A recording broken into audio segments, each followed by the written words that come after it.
입니다. 우리 교회를 방문하신 모든 분들 주님의 이름으로 환영합니다. 등록 원하시는 분 말씀하시면 저희가 친절하게 도와드리겠습니다. 말씀과 함께 철로역정 계속 진행 중인데 목요일부터 에베소서로 다시 시작됩니다. 결혼 영상 꼭 홈페이지를 통해서 보시고 나서 에베소서 따라오시면 참 좋고요. 특별히 에베소서는 신약 성경의 교회론이라 할 정도로 교회에 대해서 아주 자세하게 있습니다. 그래서 우리가 보게 되면 도움이 많이 되니까 꼭 그렇게 해주시기 바라고요. 오늘 오후 찬양 예배는 오이코스 리더 헌신 예배이며 오이코스 전체 모임으로 드립니다. 오이코스 멤버들이 어떤 마음으로 또 리더가 어떤 마음으로 하나님 앞에 설지를 함께 헌신하는 시간이니 모두 참여하시기를 바랍니다. 설 예배 관련해서 가정 예배 순서지를 저희가 만들었습니다. 그래서 필요한 숫자만큼 가져가시고 혹시 부족하면 사무실에 말씀하시면 추가적으로 인쇄해 드리도록 하겠습니다. 혹시나 홈페이지를 통해 갖기를 원하시는 분은 홈페이지 나눔터에 이야기 나눔터 들어가시면 예배 순서지가 저장되어 있고요.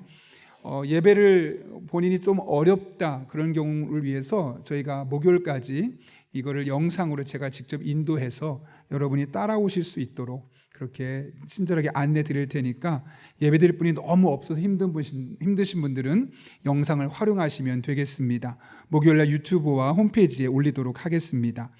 아울러 명절 관련해서 새벽 기도와 주일 카페 아쉐르를 이제 9일, 10일 그리고 11일 주일까지 쉬도록 되어 있습니다. 여러분들 잘 참고해 주시기를 부탁드립니다. 2024년 상반기 강영장학회에서 장학금을 어제 전달 완료했습니다. 그전엔 주일 3부 예배 때 했었는데 사실은 여기 오는 학생들이 다 좀 경제적으로 어려운 아이들이에요. 근데 앞에 서서 얼굴 보이는 게 참 스스로가 많이 힘들 겁니다. 그래서 많이 고민을 하다가 우리가 이 아이들에게 한 번쯤 예배를 경험하게 하기 위해서 3부 예배를 오라고 했는데 그러지 말고 그럼 토요일 날 예배를 우리가 따로 만들어서 그 아이들과 또 그 부모님들이 함께 예배할 수 있도록 하자. 그러면 아이들도 덜 부담스럽고 또 교회로부터 장학금 받으며 좋은 마음 갖지 않을까 해서 3부 예배 때 안 하고 토요일 날 저희가 지금 진행하게 되었습니다. 왜 3부 예배 때 안 하시나 궁금하실 분을 위해서 그렇게 장학금을 수혜받는 아이들의 인격과 또 부끄럽지 않도록 그리고 이 장학금 받는 것에 대해서 편안하게 받을 수 있도록 저희가 배려한 것이니 여러분들도 그런 마음으로 함께 해주시고 무엇보다 어제 예배 끝나고 가는 아이들 얼굴이 참 밝아서 너무너무 좋았던 그런 경험이 있습니다. 계속해서 우리 아이들에게 올해 이번엔 8명을 우리가 지원해 주었는데 다음에 더 많은 아이들 계속 지원할 수 있도록 같은 마음을 품으신 분들은 우리 강영장학회 매달 10,000원씩 함께 헌금해 주시면 우리가 아이들을 그렇게 계속해서 적극적으로 도울 수 있습니다. 교회 성도님들이 좀 숫자가 여러분 이렇게 많아지다 보니까 동명이인이 있습니다. 그러다 보니까 3명 정도 되는 분이 있다 보니 어떤 문제가 생기냐면 헌금할 때 본인 이름을 쓰셨는데 나중에 연말정산 하려고 했더니 이름이 똑같은 겁니다. 3분 중에 누군지 잘 모르겠는 거예요. 그래서 교회에서 저희가 일찍 오신 순서에 따라서 죄송하지만 A, B, C 등급이 아닙니다. 그냥 순서에 따라서 하는 거니까 그렇게 만약 교회에서 안내드리면 내가 헌금할 때 A 혹은 B, C 이렇게 쓰시면 되겠구나 참고하시고 써주시면 저희가 나중에 연말정산할 때 편안하게 여러분 오류가 생기지 않도록 지원해 드리도록 하겠습니다. 교회학교 중고등부와 청년부 겨울 수련회가 있고요. 동아리 모임이 있습니다. 오후 찬양 예배 위에 대비실에서 우리 공동회가 있습니다. 안수 집사의 모임이 공동회의 위에 작은 도서관에서 있습니다. 오이코스 리더 모임 여성 리더와 부부 리더 확인해 주시고 적극적으로 참여해 주시기 바랍니다. 김기옥 권사님의 시어머니께서 하나님 부르심 받으셨고 권사님은 2부 예배에 함께 오늘 참석하셨습니다. 한승수 집사님과 김필영 권사님의 장남인 한준석 성도 가정에 하나님께서 귀한 딸을 선물로 주셨습니다. 믿음을 잘 키울 수 있도록 기도해 주시기를 바랍니다. 강병국 집사님, 정혜미 집사님 가정에서 장로 1호 감사로 사랑의 성묘 드렸습니다. 어려운 이웃들을 돕는데 계속해서 사용하도록 하겠습니다. 아울러 마지막 광고입니다. 우리 교역자들이 이제 다 모여지게 되었고 그래서 함께 팀워크도 이루고 또 함께 회의도 하고 그런 계획을 갖고 2월 6일, 7일 1박 2일로 저희가 교역자 수련회를 가게 되었습니다. 수요일 날은 그래서 방기민 협동 목사님께서 새벽 말씀 전해 주시겠습니다. 우리 더 자세한 광고는 주부를 참고해 주시고 우리 기도하고 하나님 말씀 나누겠습니다. 거룩하신 아버지 하나님, 오늘도 우리를 주님 전에 불러주시고 예비하며 하나님 말씀을 들을 수 있는 귀와 건강과 마음 주신 것 진심으로 감사를 드립니다. 성령 하나님께서 내게 주실 말씀을 들려지게 하시고 이 말씀의 은혜와 능력을 우리의 삶을 통해 경험하게 하여 주옵소서. 예수님의 이름으로 기도하옵나이다. 아멘. 우리 한번 앞뒤 좌우에 적어도 4분 정도 눈을 마주치며 이렇게 인사하겠습니다. 하나님을 의식하면 하나님이 책임져 주십니다. 인사하겠습니다.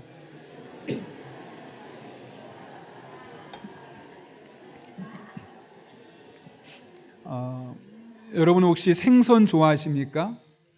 네. 생선 가게 가면 한국산 생선, 국내산과 중국산의 가격 차이가 월등하게 많이 난다고 하죠. 엄밀히 말해서 수산 이 전문가들도 딱 보고 나서 이게 한국산인지 중국산인지 구별하기 어렵다고 그래요. 잘 아시는 것처럼 서해 연안에서 함께 잡기 때문에 똑같은 걸 가져오면 이게 중국산인지 한국산인지 구별할 수가 없는 겁니다. 대신 똑같은 바다에서 잡았지만 어느 나라 배가 싣고 가느냐에 따라서 중국산이 되기도 하고 또 한국산, 국내산이 되기도 하는 거죠. 그럼에도 불구하고 국내산이 중국산보다 비싼 이유는 유일한 한 가지 이유, 신선도 때문입니다. 사실 생선에 있어서 국적이 뭐가 중요할까요? 제일 중요한 것은 얼마나 신선하냐, 그렇지 않느냐가 훨씬 중요합니다. 아무리 비싼 돈을 주고 국내산이라 할지라도 신선도가 떨어진다면 그것을 누가 사 먹겠습니까? 그거보단 차라리 조금 싸더라도 신선한 중국산을 먹는 것이 인지상정입니다. 한자를 보게 되면 생선은 말 그대로 싱싱한 물고기를 의미합니다. 그런 의미에서 신선도를 잃은 생선은 더 이상 생선이란 말을 쓸 수 없죠. 신선도를 잃은 생선이 여러분 어떻게 될까요? 점점 상하게 되겠죠. 냄새가 나게 되겠죠. 그리고 결국은 버리게 되는데 그 버려진 곳에는 어떤 일이 생길까요? 오염이 될 수밖에 없는 겁니다. 근데 이 글을 읽으면서 문득 이런 마음이 드는 겁니다. 이거 우리 그리스도인들 들으라고 하는 말 아닌가? 그런 마음이 드는 겁니다. 여러분, 우리가 이 땅을 살아가면서 그리스도인에게 가장 중요한 게 무엇일까요? 우리의 국적이 어딘지가 중요할까요? 우리가 얼마나 많은 돈을 벌었는지, 우리가 얼마나 성공한 사람인지 그런 것이 중요할까요? 얼마나 유능하고 얼마나 높은 직급을 갖고 있는지가 우리가 그리스도인을 정의하는 데 중요한 수단일까요? 결코 그렇지 않습니다. 하등 중요하지 않습니다. 물론 그런 것들이 있으면 우리가 더 많은 일들을 유용하게 할 수 있는 그런 장점들은 있지만 그것이 그리스도인을 정의하는 가장 중요한 수단은 아닙니다. 그리스도인에게 있어서 가장 중요한 것은 어떤 상황 속에서건 영적인 신선도를 유지하는 겁니다. 그리스도인임에도 불구하고 만약 영적인 신선도가 떨어지면 어떤 일이 일어날까요? 상하겠죠. 냄새가 나겠죠. 그 사람이 가는 곳마다 오염되는 일들이 일어날 겁니다. 그 사람이 가는 곳마다 문제가 생기게 될 겁니다. 세상의 빛과 소금으로 부름받았는데 우리가 가는 곳마다 냄새가 나고 가는 곳마다 썩고 가는 곳마다 오염된다면 그 얼마나 불쌍한 일이겠습니까? 그래서 우리 그리스도인들은 어떤 상황에서든지 영적인 신선도를 유지하기 위해 몸부림쳐야만 하는 것이죠. 올해 우리 교회 표어는 하늘의 복을 받아 세상의 복이 되라 라는 말씀입니다. 먼저 하나님부터 복을 받으라는 거죠. 그리고 그 받은 바 복을 가지고 세상에 나아가서 험악한 세상을 섬기고 냄새나는 세상을 정화하는 삶을 사는 것, 이것이 바로 오늘 올 한 해 우리에게 주어진 영적인 사명이라는 겁니다. 이를 위해 우리 먼저 가장 할 일은 뭐냐면 하늘의 복을 받는 겁니다. 여러분, 하나님으로부터 하늘로부터 우리가 복을 받지 않으면 이 세상에 우리가 줄 수 있는 것이 무엇이겠습니까? 그것은 굳이 우리가 주지 않아도 누구나 줄 수 있는 것들일 겁니다. 하늘의 복을 받아야지만 우리가 하늘의 복을 갖고 세상에 다른 것에서는 경험할 수 없는, 다른 것에서는 줄 수 없는 것들을 주고 그래서 세상을 복되게 만들 수 있는 것이죠. 지난 4번의 설교를 한번 잘 곱씹어 보십시오. 우리는 영과 진리로 드린 예배를 통해서 또 기도하다가 응답이 없는 것처럼 보여도 끝까지 기도하는 그 과정을 통해서 또 다윗처럼 주시는 말씀을 내게 주신 말씀으로 받고 그 말씀이 나의 삶에 그대로 되어지길 바라는 마음으로 기도하면서 우리는 하늘에 속한 복을 우리의 것으로 이 땅에서 경험할 수 있습니다. 저는 여러분을 섬기는 목사로서 여러분 한 분 한 분이 올 한 해 예배할 때마다, 기도할 때마다, 말씀 들을 때마다 하늘의 복이 여러분 한 분 한 분에게 경험될 수 있기를 예수님의 이름으로 축원합니다. 그런데 그것이, 이 복이 우리 안에 머물면 어떤 일이 생길까요? 밖으로 흐르지 않으면 문제가 생깁니다. 고인물은 반드시 썩을 수밖에 없지요. 하늘의 복도 내 안에만 가둬놓으면 결국 냄새나고 썩을 수밖에 없습니다. 그래서 흘려보내야만 합니다. 그것이 바로 우리가 이 세상에서 세상의 복으로 살아야만 하는 이유입니다. 그래서 오늘은 첫 번째로 우리가 세상의 복이 되기 위해서, 지난 1월 달에는 하늘의 복을 받기 위해서 무엇을 해야 될지에 대해서 말씀을 나눴다면 2월 달에는 세상의 복이 되기 위해서 우리가 어떤 삶을 살아야 할지를 함께 나누려고 합니다. 그 중에서도 첫 번째로 이 세상이 더 이상 악해지지 않고 냄새나는 곳이 되지 않도록 우리의 영적인 신선도를 끌어올리는 것, 그것이 바로 우리가 이 세상의 복이 되는 사람의 가장 중요한 요소입니다. 오늘 본문을 보게 되면 요셉의 이야기가 나오죠. 그는 17살에 종으로 팔려갔고 그 애굽에서 또 한 번 종으로 팔려가며 바로왕의 신하였던 보디발의 집으로 팔려가게 됩니다. 17살의 어린 나이에 너무너무 원망스러웠겠죠. 그러나 그는 누구보다 성실하게 그 종의 직분을 감당하게 되었고 보디발의 눈에 들어서 보디발의 모든 재산을 관리하고 가정의 모든 일을 결정할 수 있는 그 결정권까지도 그에게 주어집니다. 노예에게 주어지는 이 조건으로서 너무나 파격적이죠. 이제 이 요셉의 인생은 꽃길만 남았다라고 싶을 정도로 너무너무 기대가 되는데 그 순간 요셉의 인생을 뒤흔들 만한 일이 생깁니다. 오늘 성경을 보면 요셉의 외모가 빼어났다, 잘생겼다, 멋있다, 흔히 말하는 훈남이라는 말로 쓸 수 있겠죠. 그런데 그 잘생긴 외모를 보고 보디발의 아내가 마음에 들었던 겁니다. 그래서 그에게 유혹합니다. 이때 요셉이 어떻게 반응하죠? 7절과 8절 말씀 보면 이렇게 되어 있습니다. 그 후에 그의 주인인 아내가 요셉에게 눈짓하다가 동침하기를 청하니 요셉이 거절했습니다. 흔들리지 않았습니다. 너무나 당연한 일이죠. 주인의 부인이니까요. 그런데 이 보디발의 아내는 그 유혹을 멈출 마음이 없습니다. 더 적극적으로, 더 공격적으로 다가섭니다. 오늘 본문 읽진 않았지만 10절 말씀 보면 이렇게 말하죠. 여인이 날마다 요셉에게 청하였으니, 하루도 안 빠지고 성적으로 유혹하는 겁니다. 그런 모습에 요셉은 어떻게 했습니까? 듣지 않고 동침하지 아니하고 함께 있지도 않았다. 이게 무슨 말일까요? 그 안주인의 요청을 거절했다는 것이죠. 사실 요셉에게 있어서 이 보디발의 안주인의 청을 거절하는 것이 쉬웠을까요? 어려웠을까요, 여러분? 결코 쉽지 않아요. 겉으로 보기에는 그냥 성적으로 유혹하고 하룻밤 자자 정도로 보이지만 사실 이것은 요셉에게는 큰 위기예요. 왜냐하면 못 이기는 척하고 하룻밤 잤다고 해보십시오. 그것이 만약 보디발에게 들키기라도 하면 그는 사형입니다. 근데 반대로 이 끊임없이 날마다 요청하는 그 안주인의 요청을 거절하면 이 안주인이 어떤 마음이 들까요? 수치스럽겠죠. 그래서 그를 죽이려면 마음 놓고 죽일 수 있었어요. 왜냐하면 당시에 노예는 돈 주고 사는 거잖아요. 그러니까 내 소유예요. 그래서 내가 버려도 되고 내가 죽여도 되고 법적으로 아무런 하자가 없었던 겁니다. 지금 그러니까 겉으로 보기에는 요셉이 성적인 유혹을 받았구나 정도로만 보이지만 실상은 단순한 성적인 문제가 아니었어요. 요셉이 잘못하면 죽을 수도 있는, 사실은 엄밀히 말하면 그 여성의 유혹에 넘어가도 문제고 유혹을 뿌리쳐도 문제인 거예요. 둘 다 죽을 수밖에 없는 위기에 처하게 된 겁니다. 이런 상황이라면 대부분 어떻게 할까요? 이럴 수도 없고 저럴 수도 없고 피치 못할 사정입니다. 어쩔 수 없습니다. 그냥 본능에 따라서 그 여인에게 내 몸을 맡기고 잠깐이라도 그 부를 누리다가 어차피 죽을 거니까 그렇게 죽겠습니다. 아마 많은 사람들이 그렇게 피치 못해서 그 본능을 따라 결정했을 겁니다. 그런데 오늘 본문을 보게 되면 요셉은 그녀의 태도를 단호하게 거절하죠. 설사 내가 죽는 한이 있어도 그는 그의 본능을 거스리고 있는 것을 보여주는 것이죠. 어쩔 수 없는 상황입니다. 피치 못할 상황입니다. 그럼에도 불구하고 그는 그의 본능대로 행동한 것이 아니라 그의 신앙이 작동했다는 것을 오늘 본문을 통해 알 수 있습니다.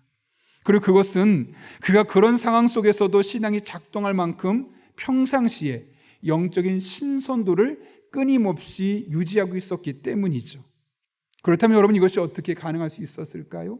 그는 어떻게 피치 못할 사정 속에서도 본능대로 활동하지 아니하고 신앙적인 길을 선택할 수 있는 그런 영적인 신선도를 끊임없이 유지할 수 있었겠습니까? 오늘 본문에서 그 비결을 우리에게 말씀하고 있는데요, 9절 말씀 같이 한번 읽어볼까요? 읽습니다. 시작. 이 집에는 나보다 큰 이가 없으며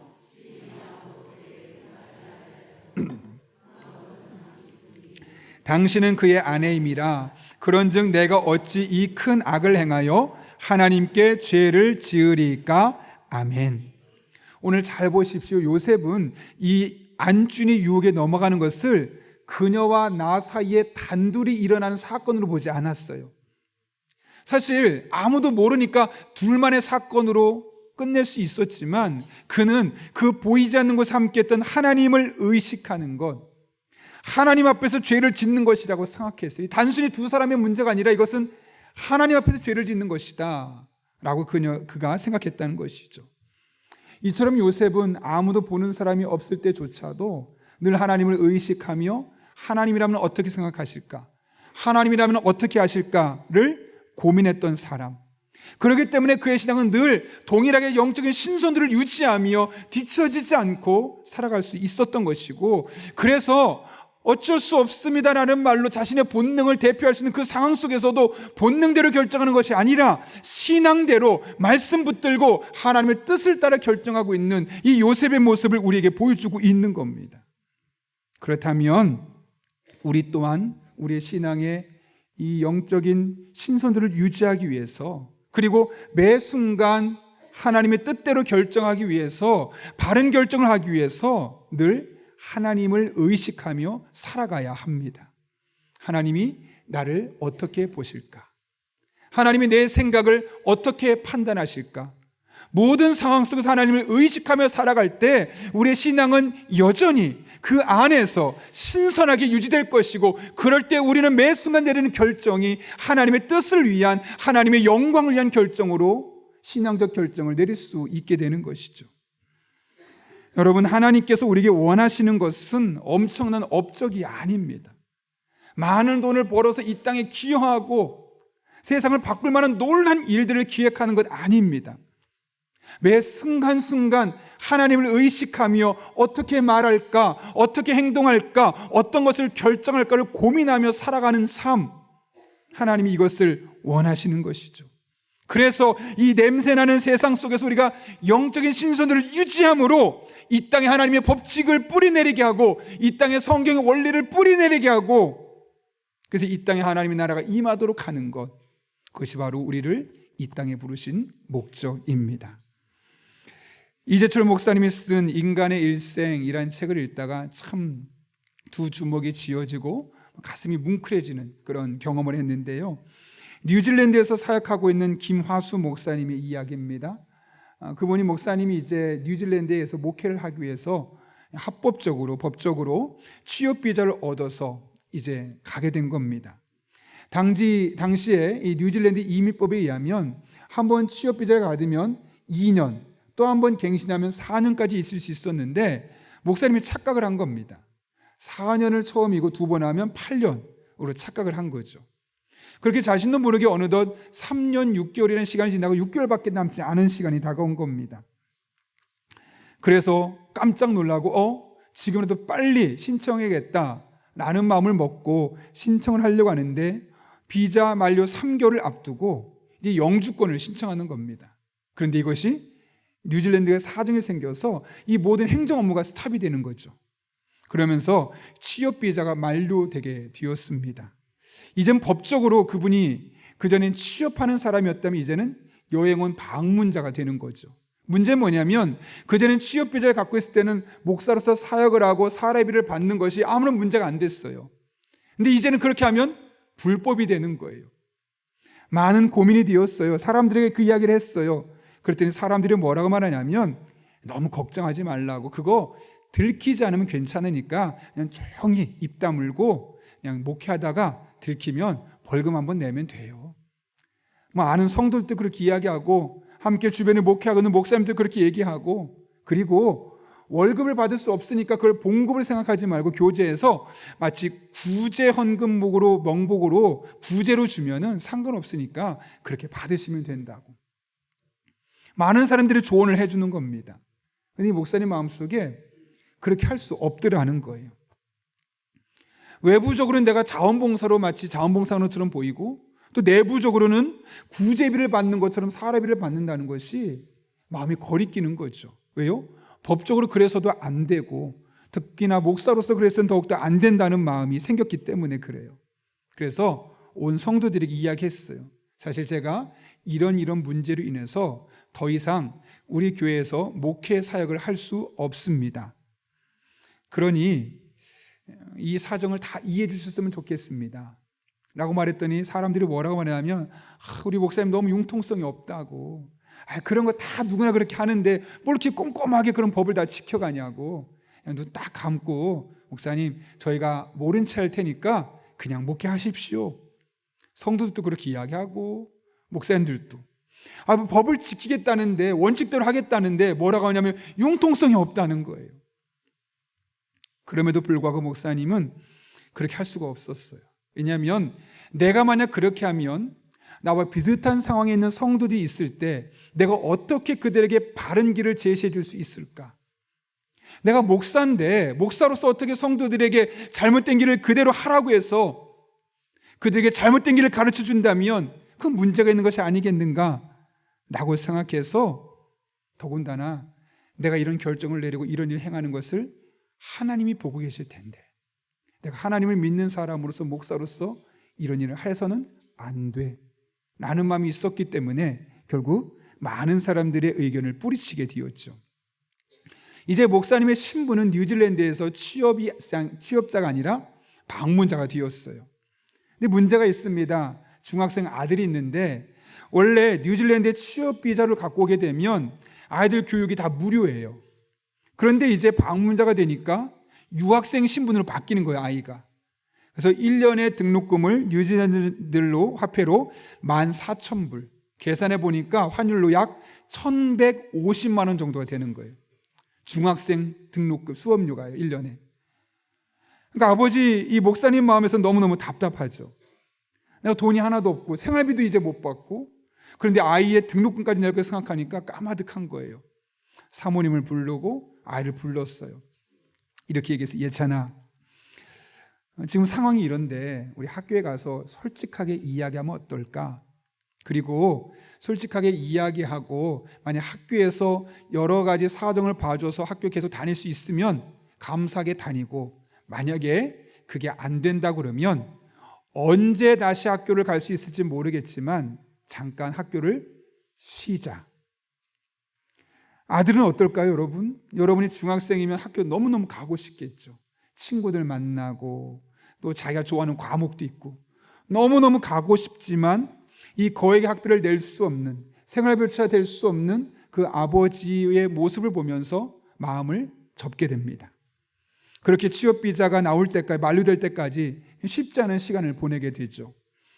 그리고 나서 취업비자가 만료되는 날 교장 선생님을 찾아가서 자초지종을 이야기합니다. 그러더니 교장 선생님이 그 이야기를 듣고 이렇게 말합니다. 흔한 일이 아닌데 정직하게 말씀해 주셔서 너무 감사합니다.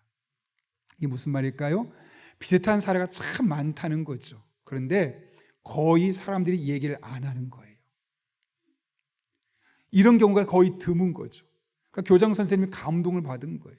대부분 숨기거나 거짓말을 하는데 와서 솔직하게 이야기하는 모습을 보면서 감사하다고, 그러면서 왜 이런 일이 생기게 되었는지 써서 이민청에 가져다 내면 본인이 보증해 줄 테니까 내면 서류를 받아와라. 그러면 자신들이 어떻게든 해서든 이 아이가 무료로 학교를 다닐 수 있도록 해주겠다라고 이야기를 하는 거죠.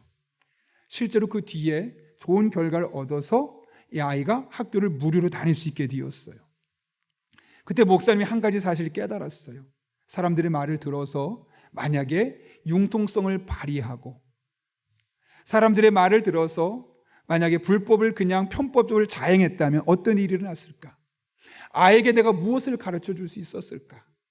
그런데 불법이기 때문에, 편법이기 때문에 그 방법을 사용하지 않고 하나님께 모든 것을 맡기면서 일을 진행했더니 결국 하나님이 이 일을 해결해 주시더라.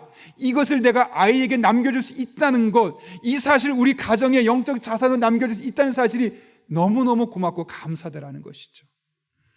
이후에 교우들과 그 목사님의 비자 문제 해결을 위해서 함께 기도했습니다. 뿐만 아니라 다른 방법이 없을까 계속 기도하는데 예외 조항이 있는 겁니다. 이민법상 예외 조항이 있는 게 뭐냐면 아예 새롭게 신규 취업 비자를 신청할 수 있다는 거죠.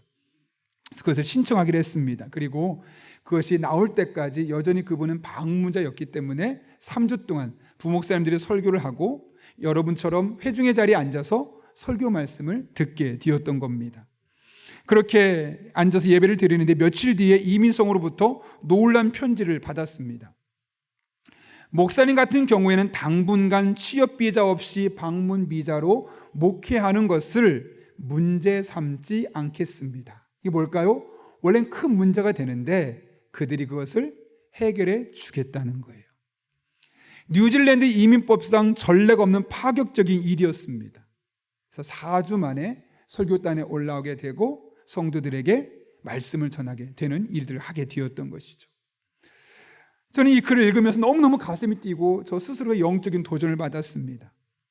여러분, 김하수 목사님이 어떻게 이런 결정을 내릴 수 있었을까요? 만약 당장 없어지게 되는 생활비만 눈에 보였다면, 또 당장 내야 되는 아이의 등록금 약 1,100만 원 이상이 그것만 의식하게 되었다면 절대로 이런 결정을 내릴 수 없었을 겁니다.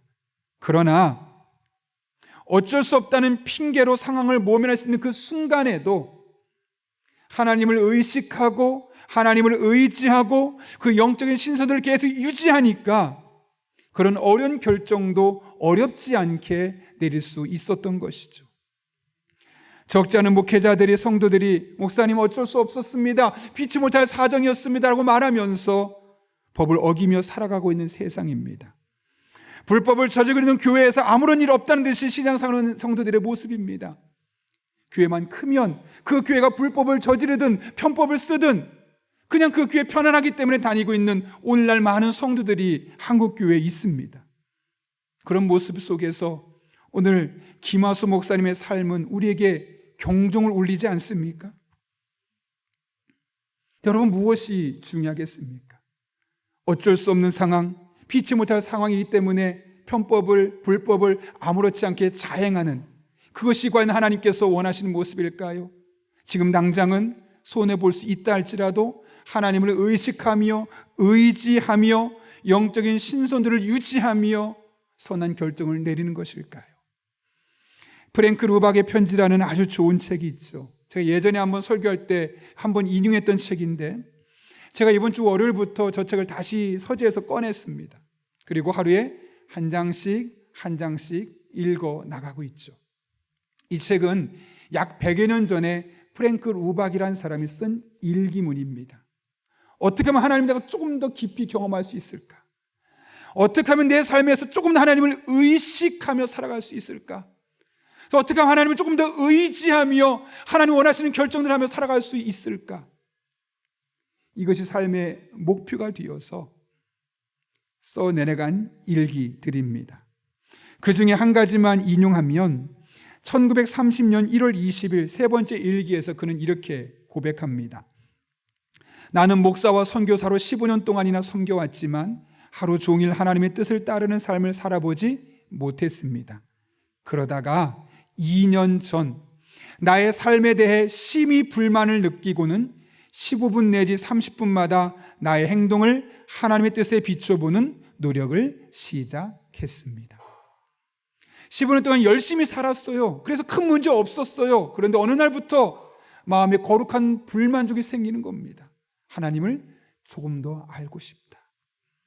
하나님을 조금 더 의식하며 살고 싶다. 내가 지금보다 조금 더 하나님을 더 많이 생각하면 나의 삶에 어떤 일들이 일어날 수 있을까? 이런 거룩한 불만족에서 시작된 편지가 점점점 하나님을 깊이 만나는 여정이 되었던 것이죠. 프랭크 루박은 이렇게 매 순간 하나님의 뜻을 구하며 하나님과 동행하는 삶, 영적인 신선함을 유지하기 위해 몸부림쳤던 사람입니다. 여러분, 그의 삶이 어떻게 되었을까요? 예전엔 그랬지만 시간이 지날수록 점점 신앙이 나태해지고 게을러졌을까요? 그 영적인 신선도가 점점 떨어졌을까요? 그의 일기를 계속 읽어나가면 시간이 지나면 지날수록 신선도가 더욱더 강해지고 오히려 숙성이 되어지고 하나님을 깊이 만나고 그의 가치관이 송두리째 바뀌어지는 놀라운 경험들이 이 일기장에 매일매일의 고백으로 기록되어 있습니다. 최근에 제가 다시 이 책을 꺼내 읽는 이유도 마찬가지입니다.